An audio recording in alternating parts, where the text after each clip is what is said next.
যার আখলাক হবে ভালো, যার চরিত্র হবে ভালো, বাপের নাম হবে আব্দুল্লাহ, মায়ের নাম হবে আমিনা।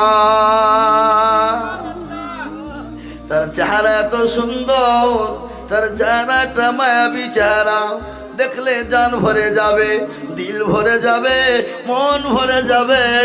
ও মুসলমান গো, আল্লাহ নবীকে এত সুন্দর আল্লাহ চেহারা দিয়েছিলেন। হযরতে মা আয়েশা বলছেন, আমার বাড়িতে একদিন ছুঁচ বুঝেন তো নাকি? ছুঁচ বুঝেন না? কি বলে, ছুঁচ বলে না ছুঁই বলে? হ্যাঁ, এ বাবা ছুঁচ হারিয়ে গেছে।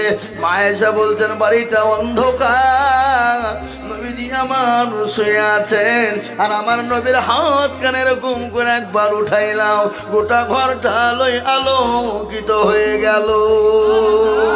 ওই আলোয় আলোকিত হয়ে যায়, আর ওই আলোতে আমি আমার ঘরের ছুঁচ খুঁজে পেয়ে গেলাম।